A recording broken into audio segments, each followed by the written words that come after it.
Hello students, welcome to our top classes, one step ahead for learning, where we help you to achieve your goals. Students, today's our topic is alloys. ठीक है, metals और non metals chapter हम पढ़ रहे हैं, chapter 3 of class 10 और इसमें हमारा टॉपिक जो है लास्ट टॉपिक है ये एलओएस। प्रीवियस सभी टॉपिक्स को हम कंप्लीट कर चुके हैं और आज इस लेक्चर में हम डिस्कस करने वाले हैं एलओएस के बारे में और इस लेक्चर के साथ यहाँ पर हमारा थ्योरी सेक्शन कंप्लीट हो जाएगा। ओके, तो स्टार्ट करते हैं। एलओएस के बारे में क्या होते हैं एलओएस, आपने पढ़ा होगा बच्चों कि एलॉयज जो है किस किस से मिलकर बने होते हैं, या तो ये दो से ज्यादा मेटल्स का कॉम्बिनेशन होते हैं या मेटल्स और नॉन मेटल्स का कॉम्बिनेशन होते हैं। ठीक है, तो मतलब हम क्या बोल सकते हैं कि एलॉयज जो हैं और ये एक दूसरे में पूरी तरीके से जो मेटल्स होती हैं हमारी या मेटल्स और नॉन मेटल्स होती हैं वो एक दूसरे में पूरी तरीके से मिक्सअप हो जाती है, तभी हमारे क्या बनते हैं एलॉयज बनते हैं। ठीक है, तो एलॉयज क्या है, वो मेटल्स और दूसरी मेटल्स साथ में मेटल्स या नॉन मेटल्स का क्या होते हैं कॉम्बिनेशन होते हैं, या बोल सकते हैं उनका होमोजीनियस मिक्सचर होते हैं। तो क्या डेफिनेशन हो सकती है एलॉयज की, एलॉयज की डेफिनेशन हो जाएगी ए होमोजीनियस मिक्सचर ऑफ टू और मोर मेटल्स और a metal and a non-metal is known as alloy। ठीक है, मतलब दो या दो से ज्यादा मेटल्स का या एक मेटल और एक नॉन मेटल का होमोजीनियस मिक्सचर ही क्या कहलाता है एलॉय कहलाता है। ठीक है, अब एलॉयज की हमें रिक्वायरमेंट क्यों हुई, भाई हमारे पास मेटल्स प्रेजेंट थी नॉन मेटल्स प्रेजेंट थी, तो हमें ऐसी क्या रिक्वायरमेंट हुई कि एलॉयज का फॉर्मेशन करना पड़ा। ठीक है, तो उसका रीजन क्या है, देखिए आपको पता है कि सबसे ज्यादा यूज होने वाली metal at A time at present जो सबसे ज्यादा मेटल यूज होती है वो आयरन होती है और सेकंड नंबर पर एल्यूमिनियम होती है। ठीक है, ये दोनों मेटल्स जो है सबसे ज्यादा यूज की जाती है आयरन और एल्यूमिनियम। बट प्रॉब्लम ये आती है कि ये दोनों मेटल्स अगर प्योर फॉर्म में होती है तो हम इनका वो यूज नहीं कर पाते हैं जो हमें करना होता है। ठीक है, फर्स्ट पॉइंट जो है आयरन, आयरन प्योर फॉर्म में क्या होता है काफी सॉफ्ट होता है। ठीक है, आयरन जो है प्योर फॉर्म में काफी सॉफ्ट होता है। अब आप कहेंगे कि आयरन तो बहुत हार्ड होता है, लेकिन आयरन तब हार्ड होता है जब हम उसमें कोई दूसरी मेटल या नॉन मेटल मिक्स कर देते हैं। ठीक है, अब देखिए प्योर आयरन जो होता है उसमें रस्ट भी जल्दी लगता है। अगर वो आयरन प्योर है, मैं ये नहीं कह रहा हूं कि इम्प्योर में रस्ट नहीं लगता है, ऐसा मैं नहीं कह रहा हूं, बट जो प्योर होता है उसमें बहुत जल्दी रस्ट लगता है और वो काफी सॉफ्ट होता है। तो हमें जिस चीज की रिक्वायरमेंट होती है, क्योंकि आयरन के हम वो कंपोनेंट्स बनाते हैं जो काफी हार्ड होते हैं, लेकिन आयरन अगर हम ओरिजिनल फॉर्म में यूज करते हैं तो वो काफी सॉफ्ट होता है। ठीक है, तो यहाँ पर हमें उसका यूटिलाइजेशन इस टाइप से करना है कि उसको हमें हार्ड में कन्वर्ट करना है, और हार्ड में कन्वर्ट करने के लिए हम उसमें या तो कोई दूसरी मेटल मिक्स करते हैं या एक नॉन मेटल मिक्स करते हैं। ठीक है, तो जिससे कि आयरन जो है हमारा हार्ड फॉर्म में कन्वर्ट हो जाता है और हम उसका यूटिलाइजेशन कर सकते हैं अदर इंपॉर्टेंट इंस्ट्रूमेंट्स बनाने में जो कि हार्ड होते हैं और इजीली ब्रेक नहीं होते हैं और उन पर रस्ट भी जल्दी नहीं लगता है। ठीक है, तो इसीलिए हमें रिक्वायरमेंट हुई एलॉयज की। ठीक है, तो एलॉयज बनाने के लिए हम इसमें क्या मिक्स करते हैं, या तो हम इसमें कोई भी मेटल मिक्स करेंगे या हम इसमें कोई भी नॉन मेटल मिक्स करेंगे। ठीक है, मतलब हम ये बोल सकते हैं कि जो भी मेटल्स हैं उनकी हार्डनेस को इंक्रीज करने के लिए, उनकी स्ट्रेंथ को, उनकी टेंसिल स्ट्रेंथ को इंक्रीज करने के लिए हमें उसमें कोई भी मेटल या नॉन मेटल मिक्स करनी होती है, इसीलिए हमें एलॉयज का फॉर्मेशन करना हुआ। ठीक है, तो अगर आपसे पूछा जाए what is the requirement to form an alloy, तो आप क्या आंसर देंगे, to improve the strength, power, hardness, tensile strength and porosity increase करने के लिए ही हमने क्या किया एलॉयज का फॉर्मेशन किया है। ठीक है, जैसे हमारे पास आयरन है प्योर फॉर्म में है तो सॉफ्ट है, हम इसमें क्या मिक्स कर देते हैं, आयरन में हम मिक्स कर देते हैं कार्बन, ठीक है, 0.5 से लेकर 1.5% तक। तो ये किसका फॉर्मेशन करता है, स्टील का। और आपको पता है स्टील जो है आयरन से हार्ड होता है और उसमें इजीली क्या होता है, रस्ट भी नहीं लगता है, ठीक है। अगर हम आयरन में मिक्स कर दें निकिल और क्रोमियम, निकिल प्लस क्रोमियम, ये दोनों मेटल हम इसमें मिक्स कर रहे हैं, मतलब Fe plus Ni plus Cr, इन तीनों का कॉम्बिनेशन क्या कहलाता है, स्टेनलेस स्टील। पढ़ा है आपने कहीं, आपने देखा होगा जो हम वॉचेस यूज करते हैं, ठीक है, रिस्ट वॉचेस यूज करते हैं, उसमें नीचे जो डायल होता है उसके नीचे लिखा होता है स्टेनलेस स्टील, ठीक है। वो देखा होगा आपने कि काफी हार्ड होता है और वो कभी भी कोरोस नहीं होता है, उसमें कभी भी रस्ट नहीं लगता है। तो वो किसका मिलकर बना होता है, वो स्टेनलेस स्टील का मिलकर बना होता है, ठीक है। अगर आप डायरेक्ट आयरन का बनाएंगे तो उसमें रस्ट लगेगा और वो रस्ट आपकी रिस्ट में भी लगेगा, ठीक है। तो रिस्ट वॉचेस जल्दी खराब हो जाएगी, इसीलिए उसमें स्टेनलेस स्टील जो कि कॉम्बिनेशन होता है आयरन, निकिल और क्रोमियम का, वो यूज किया जाता है।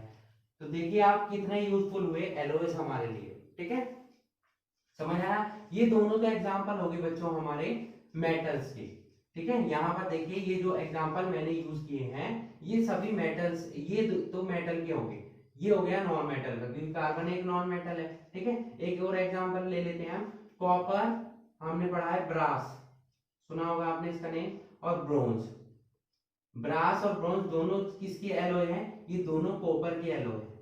ये किसका कॉम्बिनेशन होता है, ये कॉम्बिनेशन होता है कॉपर प्लस जिंक का, और ये होता है कॉपर प्लस टिन का, ठीक है।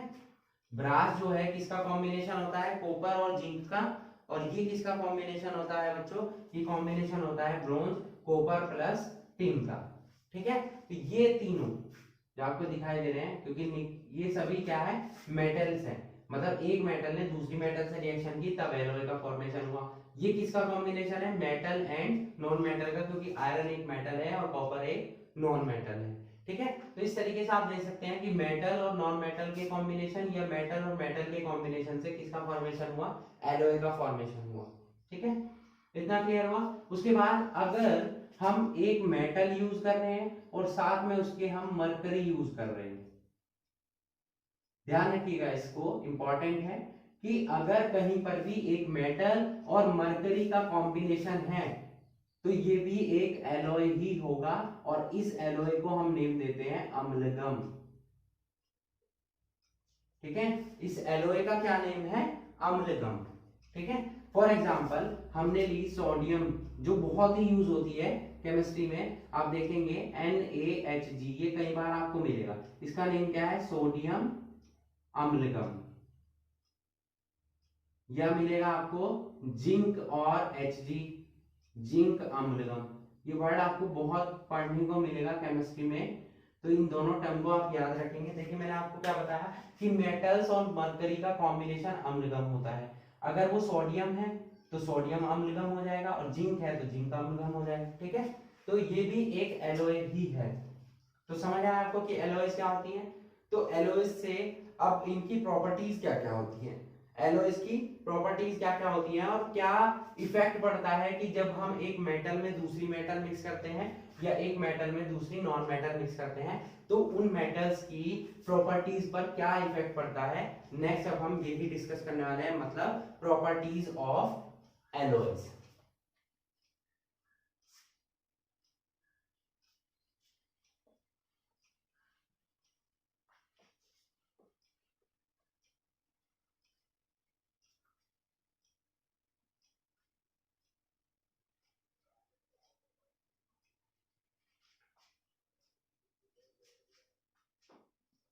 नेक्स्ट हेडिंग है हमारा properties of alloys. Important property discuss करेंगे हम यहाँ पर।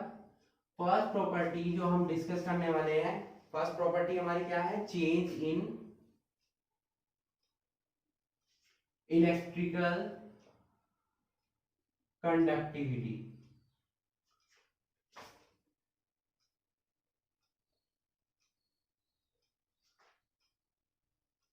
देखिए मैंने आपको क्या बताया कि प्रॉपर्टीज जो है एलॉयज की प्रॉपर्टी, जब हम एलॉय का फॉर्मेशन करते हैं, एक मेटल में दूसरी मेटल को मिक्स करते हैं या एक मेटल में दूसरी नॉन मेटल को मिक्स करते हैं तो एलॉयज बनते हैं, ठीक है। तो उससे क्या होता है, उनकी प्रॉपर्टीज चेंज हो जाती हैं। फर्स्ट प्रॉपर्टी जो है हमने डिस्कस की है यहाँ पर, चेंज इन इलेक्ट्रिकल कंडक्टिविटी, मतलब मेटल्स की इलेक्ट्रिकल कंडक्टिविटी चेंज हो जाती है। अब उसके लिए हम बेस्ट एग्जांपल लेंगे जो कि हमने अभी आपको पढ़ाया, ब्रास और ब्रोंज, ठीक है। ब्रास जो है वो कॉम्बिनेशन होता है किसका, कॉपर प्लस जिंक का, और ब्रोंज जो है वो कॉम्बिनेशन होता है कॉपर प्लस टिन का, ठीक है। इतना आपको समझ में आया। ब्रास जो है किसका कॉम्बिनेशन है, कॉपर और जिंक का, और ये किसका कॉम्बिनेशन है, कॉपर और टिन का। अब देखिए ये दोनों, इसमें कॉपर मेटल प्रेजेंट है, ठीक है। कॉपर जो है क्या होती है, इलेक्ट्रिक को कंडक्ट कर सकती है, ये बोल सकते हैं कंडक्ट इलेक्ट्रिसिटी। कॉपर आप जानते हैं कॉपर वायर्स यूज करते हैं हम, ठीक है।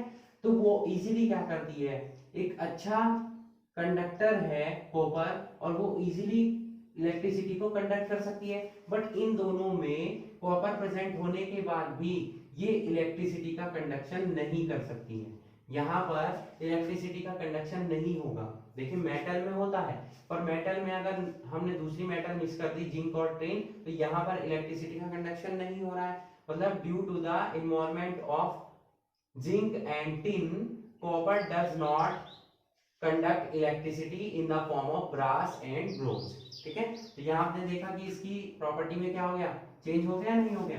तो पहले ये इलेक्ट्रिसिटी का कंडक्शन कर रहा था, और अब यहाँ पर जब ये नॉन मेटल, इसमें हमने दूसरी मेटल मिक्स कर दी, ये एलॉय की फॉर्मेशन में आ गया, तो यहाँ पर ये इलेक्ट्रिसिटी का कंडक्शन नहीं कर पा रहा है। क्लियर हुआ फर्स्ट पॉइंट। सेकेंड पॉइंट हम यूज करने वाले हैं रेजिस्टेंस टू कोरोजन, ठीक है। रेजिस्टेंस टू कोरोजन का मतलब क्या हो गया कि एलॉयज जो है वो कोरोजन से, रस्टिंग से प्रोटेक्ट करते हैं मेटल्स को। जैसे हमने पढ़ा कि आयरन है, प्योर आयरन में क्या हो जाता है, रस्ट लग जाता है, ठीक है। लेकिन अगर हम स्टील लें या स्टेनलेस स्टील यूज करें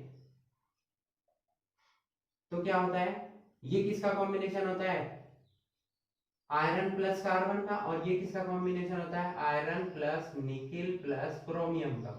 तो इनमें कभी भी रस्ट नहीं लगता है, ठीक है। तो ये रस्टिंग से भी प्रोटेक्ट कर रहा है, कोरोजन से भी प्रोटेक्ट कर रहा है एलॉयज, ठीक है। Third point, increase in hardness. Hardness increase हो जाती है मेटल्स की, जैसे कि ये प्रीवियस एग्जांपल ये आप देख सकते हैं। मैंने आपको क्या बताया कि आयरन जो है वो प्योर फॉर्म में, किस फॉर्म में होता है, सॉफ्ट होता है, ठीक है। लेकिन ये जो स्टील है और स्टेनलेस स्टील है, ये क्या हो जाती है, बहुत ही हार्ड होती है। तो जब हमने इनको एलॉय की फॉर्म में कन्वर्ट कर दिया, तो इनमें क्या हो गया, इनकी क्या बोल सकते हैं, हार्डनेस जो है वो इंक्रीज हो गई। पहले सॉफ्ट थे और फिर क्या हो गए, हार्ड हो गए। तो इस तरीके से एलॉय से हार्डनेस में भी क्या हो जाता है, इंक्रीजमेंट हो जाता है, ठीक है। Fourth point, change in melting point.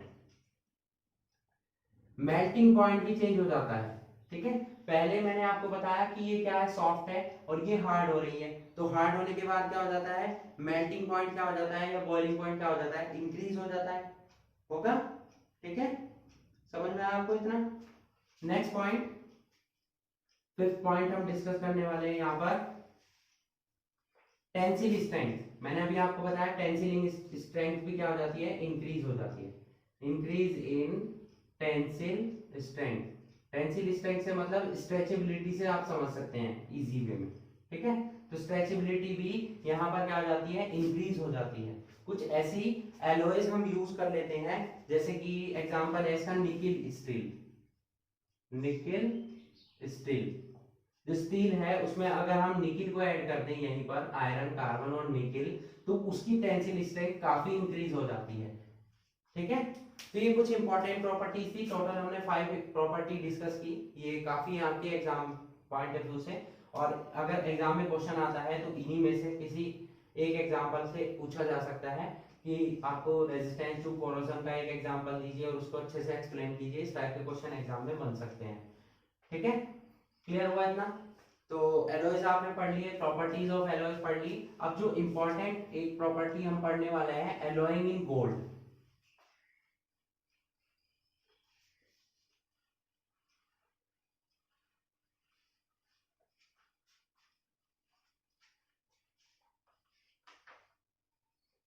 Next heading हम पढ़ने वाले हैं allowing of gold. Allowing of gold, allowing of gold का मतलब क्या हुआ? जो गोल्ड मेटल है, प्योर मेटल है, मैंने आपको बताया कि प्योर मेटल फॉर्म में, प्योर फॉर्म में ये काफी ही सॉफ्ट होती है। ठीक है, गोल्ड जो है प्योर फॉर्म में काफी सॉफ्ट होती है। एलोइंग का मतलब क्या हुआ? एलोइंग का मतलब हुआ कि इस गोल्ड की हम एलोय फॉर्मेशन करेंगे, प्योर फॉर्म से इसको हम बोल सकते हैं कि इम्प्योर फॉर्म में कन्वर्ट करेंगे। ठीक है, तो गोल्ड जो है मैंने आपको बताया कि एक येलो मेटल है, आपने सभी ने देखा होगा, और ये काफी सॉफ्ट होती है। इसका जो टेम्परेचर होता है, मेल्टिंग पॉइंट, वो कितना होता है? 1336 केल्विन। ठीक है, लेकिन क्या है कि गोल्ड जो है प्योर फॉर्म में जो यूज किया जाता है, वो यूज किया जाता है 24 कैरेट गोल्ड। सुना होगा आपने कि बिल्कुल खरा सोना है, मतलब 24 कैरेट गोल्ड। इसको हम बोलते हैं क्या? बिल्कुल प्योर फॉर्म में जो होता है गोल्ड। लेकिन प्योर फॉर्म में जो गोल्ड होता है वो मैंने आपको क्या बताया, काफी सॉफ्ट होता है। और गोल्ड का मोस्टली यूज कहाँ किया जाता है? ज्वेलरी बनाने में यूज किया जाता है। तो सॉफ्ट फॉर्म में ज्वेलरीज नहीं बन सकती हैं। ठीक है, सॉफ्ट फॉर्म में ज्वेलरी नहीं बन सकती है। तो इसकी हमें क्या करनी होती है? एलॉय में कन्वर्ट करना होता है गोल्ड को। ध्यान रहेगा कि गोल्ड को हमें किस में कन्वर्ट करना होता है? एलॉयज में कन्वर्ट करना होता है। इसी प्रोसेस को हम बोलते क्या है? एलॉइंग ऑफ गोल्ड बोलते हैं। ठीक है, क्यों करते हैं? क्योंकि जो प्योर गोल्ड है वो काफी सॉफ्ट होता है और उसको हम ज्वेलरीज बनाने में यूज नहीं कर सकते हैं। और जो प्योर गोल्ड होता है उसकी जो, अगर हम बोले कि परसेंटेज ऑफ प्योरिटी क्या होती है, तो वो होती है 24 कैरेट गोल्ड। ठीक है, ये कैरेट क्या होता है मैं अभी आपको एक्सप्लेन करता हूं। ओके, तो क्या होता है बच्चों ये कैरेट? अगर हम एक कैरेट की बात करें तो एक carat is the mass unit of gold in 24 mass units of alloy। ठीक है, मतलब एक कैरेट वो मास यूनिट है गोल्ड की जो 24 मास यूनिट एलॉय में पाई जाती है। ठीक है, इतना क्लियर हुआ? अब ये मासिस में भी अगर आपको क्लियर ना हो तो मैं आपको बता दूं कि 1 कैरेट इज इक्वल्स टू होता है 4.1666 gram of gold in 100 gram of alloy. अब आपको क्लियर हो जाना चाहिए कि अगर एलॉय है हमारे पास, गोल्ड एलॉय है, उसका 100 ग्राम है, तो उसमें 1 कैरेट अगर हम देखें तो 4.1666 ग्राम होता है, और 24 देखेंगे तो 24 से मल्टीप्लाई करेंगे इसको। ठीक है, अगर हम मास परसेंटेज, या पहले मैं आपको समझा दूं, इन इंडिया, इंडिया में जो यूज किया जाता है वो यूज किया जाता है 22 कैरेट गोल्ड। मैंने आपको बताया 24 कैरेट गोल्ड क्या होता है? प्योर गोल्ड होता है। ठीक है, ये काफी सॉफ्ट होता है और ये सुटेबल नहीं है ज्वेलरी बनाने के लिए। इट डज नॉट, क्या बोल सकते हैं, it is not suitable for making jewellery. तो यहां पर क्या होगा, हम इसको कन्वर्ट करेंगे 22 कैरेट गोल्ड में। ठीक है, 22 कैरेट गोल्ड का मतलब क्या हो गया कि इसमें हम कोई अदर मेटल यूज करेंगे। जो मेटल यूज की जाती है वो कौन सी होती है? या तो सिल्वर होती है या फिर होती है कॉपर। ठीक है, तो सिल्वर और कॉपर, अगर हम सिल्वर की बात करें, सिल्वर और को गोल्ड, और यहां हो जाएगा गोल्ड प्लस कॉपर। इसको हम क्या बोलते हैं? जो सिल्वर और गोल्ड का मिक्सचर होता है उसको हम क्या बोलते हैं, व्हाइट गोल्ड। क्या बोला जाता है इसको, व्हाइट गोल्ड। और ये क्या हो जाता है हमारा, रेड गोल्ड। ठीक है, क्लियर हुआ इतना। भाई सिल्वर आपने देखा है व्हाइट होती है, तो इसीलिए सिल्वर और गोल्ड के मिक्सचर को हम क्या बोलते हैं, व्हाइट गोल्ड मिलता है। कॉपर हल्का सा रेडिश ब्राउन कलर होता है जिसको हम क्या बोलते हैं, रेड ब्राउन, रेड गोल्ड। ठीक है, अब 22 कैरेट गोल्ड का मतलब क्या हुआ कि इसमें 22 पार्ट्स तो आपके किसके हैं, 22 parts of gold in 24 parts of alloy. जो एलॉय हमने यूज की है, मतलब ये बोल सकते हैं कि 24 बनाने के लिए उसमें क्या किया हमने, 22 तो गोल्ड ऐड किया 22 पार्ट्स, और 2 पार्ट हमने इन दोनों में से किसी भी मेटल के यूज कर सकते हैं हम। ठीक है, जो ज्वेलर्स होते हैं वो ज्यादा भी करते हैं, मैं ये नहीं कह रहा हूँ कि हमेशा आपको 22 कैरेट गोल्ड ही मिलेगा, इसीलिए जो ज्वेलरी इससे कम कैरेट गोल्ड की होती है वो जल्दी खराब हो जाती है। ठीक है, तो एग्जैक्ट जो होनी चाहिए वो कितनी होनी चाहिए, 22 कैरेट गोल्ड होना चाहिए। अगर हम परसेंटेज की बात करें 22 कैरेट गोल्ड में कितनी हो जाती है, तो कैसे कैलकुलेट करते हैं, 22 इंटू 100 डिवाइड बाय 24। इसको जब आप सॉल्व करेंगे तो ओवरऑल क्या आ जाएगा, इसको इससे 2 से डिवाइड करेंगे तो यहाँ पर 91.67% इतनी प्योरिटी तो होती है इसमें गोल्ड की। 22 कैरेट गोल्ड में कितनी प्योरिटी होती है, 91.67%। ठीक है, क्लियर हुआ। तो ये गोल्ड आपको क्लियर हुआ कि प्योर गोल्ड क्या होता है, 24 कैरेट गोल्ड होता है, 22 कैरेट गोल्ड क्या होता है, कैरेट्स क्या होते हैं। ठीक है, ये यूनिट है, गोल्ड को कैरी करने की यूनिट होती है कैरेट। और वो कैरेट क्या होती है मैंने आपको अच्छे से एक्सप्लेन कर दिया, मास में भी और उसकी मास यूनिट की भी फॉर्म में। ठीक है, अब ये जो एलॉइंग ऑफ गोल्ड, गोल्ड जो है कहाँ पर यूज किया जाता है, सबसे पहले तो मैंने आपको क्या बताया, फर्स्ट जो होता है कहाँ यूज किया जाता है, मेकिंग ज्वेलरी, जो आपको सभी को पता होगा। नंबर 2, गोल्ड वायर्स जो हैं यूज किए जाते हैं गैल्वेनोमीटर में। गैल्वेनोमीटर क्या होता है, वोल्टेज जो हम देखते हैं उसमें, फिजिक्स लैब में आपको देखेंगे होगी आपने, तो उसमें क्या होता है, गोल्ड वायर्स यूज किए जाते हैं कई गैल्वेनोमीटर में। ठीक है, और उसके बाद एक इंपॉर्टेंट डेंटिस्ट्री में भी यूज होता है और साथ में एरोस्पेस में भी यूज होता है। एरोस्पेस में यूज किया जाता है रिफ्लेक्शन के लिए, इसको एज अ रिफ्लेक्टर, ये रिफ्लेक्ट करता है अच्छा। ठीक है, तो ये कुछ इंपॉर्टेंट यूजेस हैं इसके, जैसे ज्वेलरी में यूज किया जाता है गोल्ड वायर्स इन गैल्वेनोमीटर हो गया, एरोस्पेस इंडस्ट्री में यूज हो गया, डेंटिस्ट्री में यूज हो गया। तो ये कुछ इंपॉर्टेंट यूजेस हैं जो कि हम गोल्ड की यूज करते हैं एलॉइंग की फॉर्म में। ठीक है, क्लियर हुआ इतना। बाकी आपको क्या करना है, इस टॉपिक से रिलेटेड क्वेश्चन में आपको जो इंपॉर्टेंट मैंने आपको बताया, जैसे कि मैंने स्टेनलेस स्टील बताया, आपको स्टील बताया है, या सोल्डर बताया है, ब्रोंज बताया, ब्रास बताया है, तो इन सभी में आपको पता होना चाहिए कि ये जो एलॉयज हैं वो किस किस मेटल या किस मेटल और किस नॉन मेटल का मिक्सचर है। क्योंकि एग्जाम में पूछ लिया जाता है कि ब्रास, सपोज आपसे क्वेश्चन कर लिया ब्रास जो है वो किस किस का कॉम्बिनेशन है, तो आपको पता होना चाहिए कि ये कॉपर और जिंक का कॉम्बिनेशन है। ठीक है, या आपसे पूछ लिया कि सपोज स्टील का पूछ लिया, तो स्टील आपको पता होना चाहिए कि आयरन और कार्बन का कॉम्बिनेशन होता है।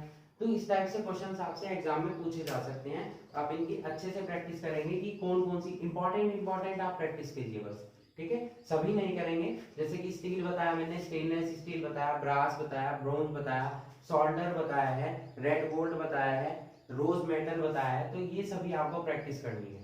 ठीक है, क्लियर हुआ। तो यहाँ पर हमारा टॉपिक जो है एलॉय वो कंप्लीट होता है, साथ ही साथ इस चैप्टर, ये चैप्टर जो है यहाँ पर चैप्टर भी आपका थ्योरी वाइज कंप्लीट हो जाता है। आगे हम नेक्स्ट लेक्चर में और नेक्स्ट पार्ट डिस्कस करेंगे previous year questions. Okay, so that's it for today, hope you enjoyed the video and thanks for watching.